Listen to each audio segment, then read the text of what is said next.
लाल बाजा पर बोलाई सब ध्यान कर रहिया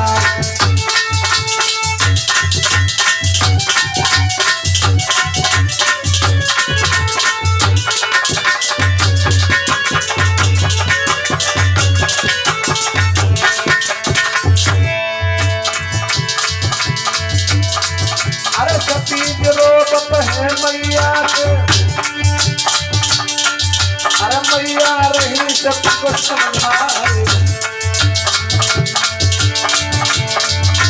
चैतन की ढोलक बजाई सुंदर ढोलक बजाई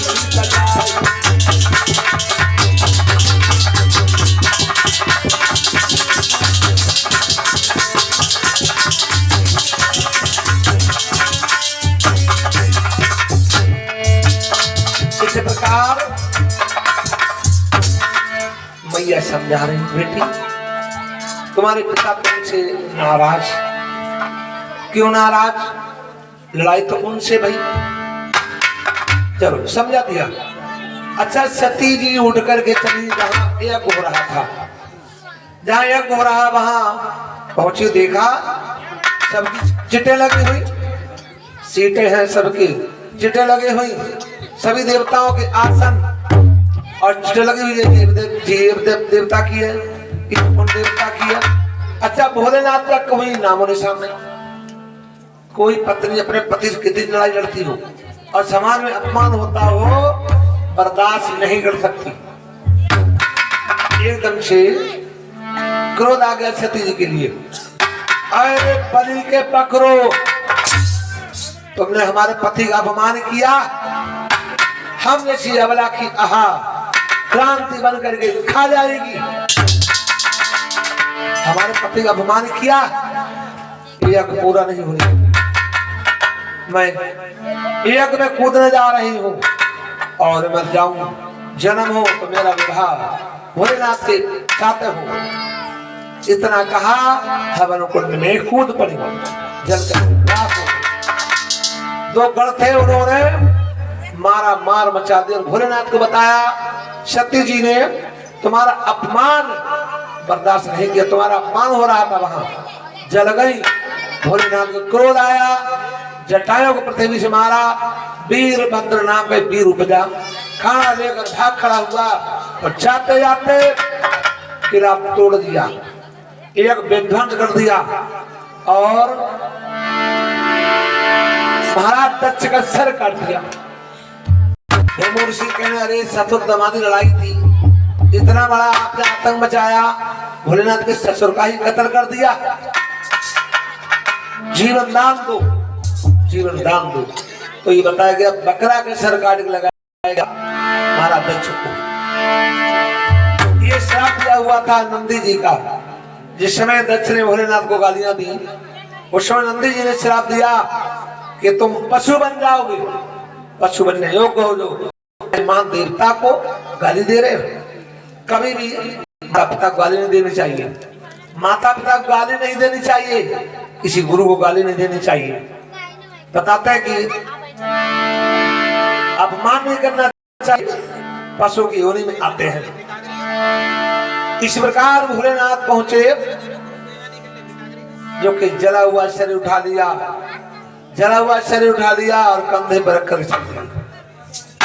तीर्थ यात्राओं में जा रहे हैं। बताया तो गया है कि 11 महीने हो गए भोलेनाथ विश्राम नहीं कर रहे। सभी देवताओं में हलचल मची हुई, भोलेनाथ विश्राम नहीं कर रहे हैं, सती जी को लेकर घूम रहे हैं। विष्णु भगवान आ गए। विष्णु भगवान ने चक्र सुदर्शन जला दिया, सती जी के जले हुए शरीर को टुकड़े टुकड़े बना दी और वैसी शक्ति उनमें डाल दी कि देवियां बना दी और 52 देवी बना दी। नैना देवी, ज्वाला देवी, चंडी देवी, मनसा देवी, पूर्णाचल देवी, कलकत्ता देवी, हिंगला देवी, यानी कि सब देवियां बनाती और जल कर भस्म हो गई। महाराज हिमालय पर्वत पर महाराज हेमंचल जी, उनकी रानी मैना जी वहां जाकर के अवतार ले लिया। ब्रह्मा पुत्र नारद जी नारायण नारायण नारायण करके पहुंचे। हेमंचल जी ने देखा, बहुत खुश हुई। आज हमारे द्वार पर महाराज आए हैं, आदर सत्कार किया, बिठा लिया। नारायण नारायण नारायण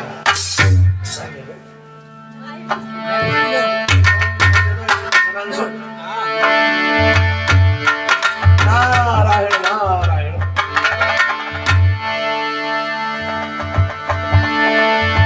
आइए महाराज, आइए, बड़े अच्छे समय पर आप आए हैं। बाबा नारद कहने लगे, शैलेशील मार्ग में तुमने गजे गजी साधा सरल में चंदन मन बने बने। ये महात्मा चलते फिरते रहते हैं, हर जगह नहीं जाते, कहीं जाते हैं। ये महात्मा किसी की पूरी किस्मत खुलने होती तभी पहुंचते हैं। और हम आगे तुम्हारे द्वार पर। बाबा हमारे घर में कन्या ने अवतार लिया है, हर तरह का देखो और बताओ उसके विचार। कन्या देखी, हर तरह का देखने लगे, हर तरह का देख करके कहने लगे, ये लड़की नहीं भवानी है, भाग्य की निशानी है। महाराज हमारी बेटी इतनी सुंदर इसे पति मिलेंगे। बाबा नारद जी कहने लगे, बच्चे ही गड़बड़ है। इसके पति होंगे मरघट में रहने वाले, भस्म लगाने वाले, भांग धतूरा पीने वाले, गले में शराब डालने वाले। बाबा इस कलंक से बचने का कोई उपाय? हमारी बुद्धि, बेटी की बुद्धि बदल दो, बेटे की बुद्धि बदल दो, या ऐसा भाग बदल दो किसी अच्छे देवता के साथ विवाह हो। इसी प्रकार बाबा नारद जी ने बताया, नारायण नारायण करके चलती। एक घड़ी से ज्यादा नारद जी के रुकते नहीं। उनके लिए वरदान दिया हुआ था ब्रह्मा जी ने। ब्रह्मा जी ने कहा, तुम जहां जाते हो वहां झंझट करवा देते हो, जहां जाते हो लड़ाई करवा देते हो, जहां जाते हो वहां तूफान के साथ आतंक मचवा देते हो, तुम ज्यादा देर ठहरोगे ही नहीं। एक घड़ी से ज्यादा नहीं रुकोगे तुम। तो नारद जी जाते धर गए। एक घड़ी कितनी देर होती है? 24 मिनट। इससे ज्यादा नारद जी ठहरते नहीं, नारद जी चल गए। इधर भोलेनाथ के आश्रम पर ब्रह्मा जी चले, विष्णु जी चले, संग में ब्रह्मा जी लक्ष्मी जी चली। भोलेनाथ और भोलेनाथ ने देखा, आज हमारे दरबार पर आ रहे हैं। विष्णु भगवान ब्रह्मा जी आसन दिया, आसन दिया, जलपान के बारे में बात की और सत्संग होने लगा।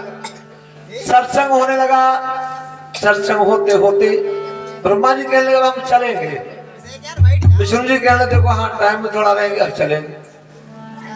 भोलेनाथ कहने लगे, ये तो बात बनी नहीं, आप अपनी इच्छा से आ रहे, अपनी इच्छा जा रहे हैं। आना अपने हाथ में, जाना अपने आप नहीं होता है। हमने आपकी कोई अभी खान पान के बारे की तो बात कर ही नहीं पाई। ब्रह्मा जी हंसने लगी, अच्छा लक्ष्मी जी हंसने लगी। ऐसी बातें कर रहे हो मानो तुम्हारे घर में 10-5 भोजन बनाने वाली बैठी हो, क्यों ऐसी बात कर रहे हो? अच्छा ब्रह्मा जी कहने देखो भोलेनाथ अब ऐसा करो तुम शादी करो। भोलेनाथ कहने लगे शादी झंझट में ना डालो। इतनी शादियां हो गई मेरी जो गले में मुंडों की मालाएं बन गई। ये सब हमारी पत्नियां, कोई साथ देने वाली नहीं मिली। अब शादी झंझट में छोड़ो, बस भजन करने दो, आप शादी करो।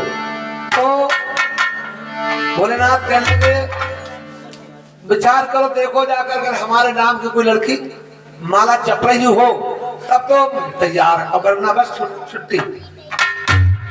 सब ऋषि चले यहाँ पर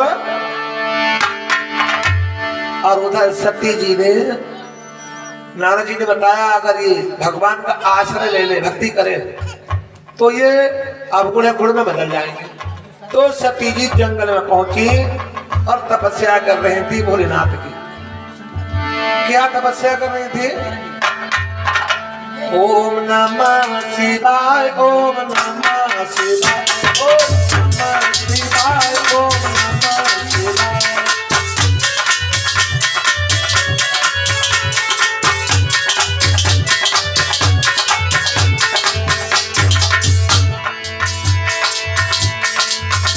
एक बार आप भगवान काली बजा बोलो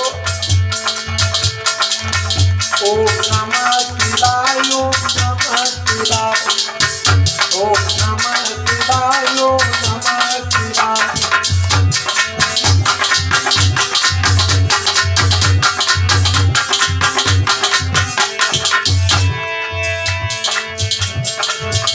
ओम नमः शिवाय, ओम नमः शिवाय, ओम नमः शिवाय, ओम नमः शिवाय।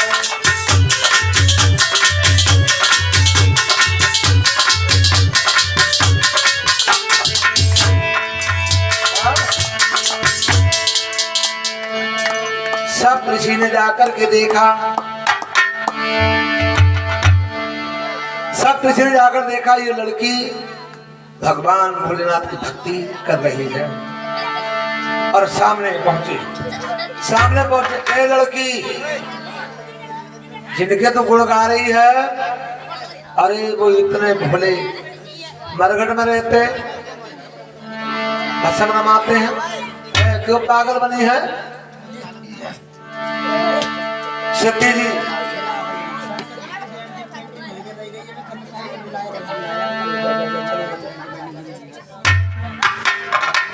अरे झंझट को भाई जब नाव को झंझट से कोई भाई आराम से बनवाए चल चल